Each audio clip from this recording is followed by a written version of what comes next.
আমার তো ধার তলোয়ার নাই, আমার টাকা পয়সা নাই, যুদ্ধে কি দিয়ে আমি অংশগ্রহণ করব? আমার ছোট্ট শিশু আছে, মুহাম্মদ রাসূলুল্লাহ সাল্লাল্লাহু আলাইহি ওয়াসাল্লাম রাসূল আপনাকে লক্ষ্য করে যখন দুশমন গুলি তীর নিক্ষেপ করবে তখন তীরের সামনে আমার এই শিশুকে ঢাল হিসেবে ব্যবহার করবেন। সুবহানাল্লাহ। আফগানিস্তানের ওই মহিলা বলল, ওয়াদের সাহেব আমার এই ছোট্ট শিশুকে ঢাল হিসেবে ব্যবহার করবেন, এজন্য আমি আপনাকে ছোট্ট শিশু দিয়ে দিলাম। কোরআনের জন্য তারা শিশুকে দান করে দেয়, আর আমাদের মহব্বত এই কোরআনের চেয়ে শিশুর প্রতি, সন্তানের প্রতি বেশি হয়ে গেল। এমন খবর পড়া মুসলমান আমি সমাজে দেখছি, আমার সচক্ষে দেখা এই কয়েকদিনে ছেলে সে সামালক হয়েছে, মেয়ে সামালিকা হয়েছে, এই মেয়ে কেউ জানে এত দুর্ভাগা কি জন্য? মেয়ের চেহারা নষ্ট হয়ে, মেয়ের শরীর খারাপ হবে, স্বাস্থ্য নষ্ট হয়ে যাবে। আমার মুসলমান, আল্লাহর হুকুম রোজা কার হুকুম বলেন? রোজা হুকুম কার? আল্লাহ। শরীর স্বাস্থ্য এই গঠন তন্ত্র সব কিছু দিয়েছেন কে? আল্লাহ।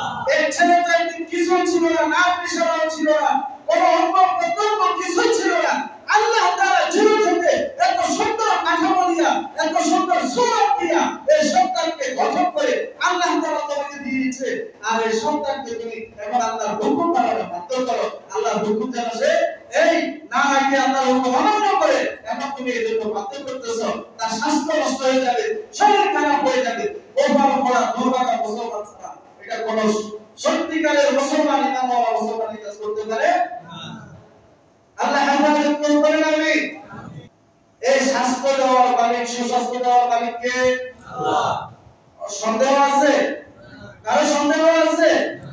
সুস্বাস্থ্য এই কত মানুষ আছে চিকন, কত খাবার খায়, কত ভিটামিন খায়, কত কিছু খায়, মোটা হওয়ার জন্য হয়, তাই না? বেশি কত মানুষ আছে স্বাস্থ্যবান এই চিকন হওয়ার জন্য কত চেষ্টা করে, ঠিক না? বেশি এগুলো হলো সম্পূর্ণ আল্লাহ পাকের প্রদত্ত নিয়ামত।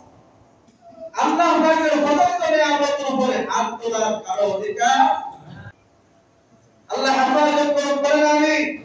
আমাদেরকে বুঝার তৌফিক দান করুন, কেন আমরা এরকম করি? আমি যদি আল্লাহর হুকুম এই রোজার মাধ্যমে এখন আবিষ্কার হয়েছে, যারা রোজা রাখে তাদের মধ্য থেকে ক্যান্সারের এই যে সমস্ত কীটগুলো জন্মগ্রহণ করে রোজার কারণে ক্যান্সারের কীট নষ্ট করে ফেলে। সুবহানাল্লাহ। আজকে বিজ্ঞানীরা আবিষ্কার করছে লাগাতার অবসরবাদ কেন রোজার মাধ্যমে কি হয়? এরা আবিষ্কার করে দেখলো রোজা যখন মানুষ 30 দিন উপবাস থাকে, মানুষের বিভিন্ন খাবারের কারণে যে সমস্ত ক্যান্সারের কীটগুলা মানুষের আত্মে জন্মগ্রহণ করে এই খাদ্যনালীতে, বিভিন্ন ফুসফুসিতে, হাড়ে যখন এই রোজার কারণে এই কীটগুলা ধ্বংস করে। আমি আমার সন্তানের প্রতি এত মায়া দেখাইলাম, মা থেকে মাসির দরদ বেশি যেরকম হয়, আল্লাহ যেখানে আমার সন্তানের উপকারার্থে রোজা দিয়েছে, সন্তানের সুস্বাস্থ্য ভালো থাকার জন্য, রোগ প্রতিরোধ ক্ষমতা বাড়ানোর জন্য, সেখানে আমি নাক থেকে মাসির দরদ দেখাই রাক্ষসীর আচরণ করছি।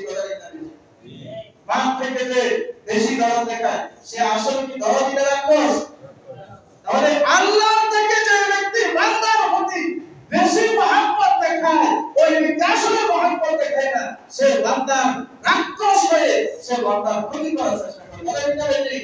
ওই মা আমল হইতে পারে না, ওই বাবা আমল হইতে পারে না যে বাবা সামালিকা সামালক ছেলেকে, সামালিকা মেয়েকে রোজা না রাখতে বাধ্য করে, এই আসলে মহব্বতের দাবিদার না, এই সন্তান এই মাকে পরিচয় দিবে না, এবং এই মা এই সন্তানের প্রতি মহব্বত দেখবে এক পর্যায়ে এমন।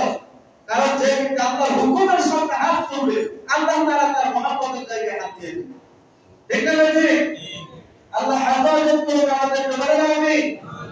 এই কাজ করবো না ইনশাআল্লাহ। এই কাজ এই সুস্বাস্থ্য রাখবে আল্লাহ। আমার মেয়ে, আমার সন্তান হাজারো শুকনো হোক, ষোলো হোক, যেরকমের হোক, আপনি আল্লাহর কাছে দোয়া করেন, আল্লাহর হুকুমকে আমাদের মানতে করেন। দেখবেন আল্লাহ খুশি হয়ে আপনার মেয়ের মধ্যে, আপনার ছেলের মধ্যে এত সুন্দর গঠন দিবেন যে সুন্দর গঠন আপনি পাবেন। আজকে যারা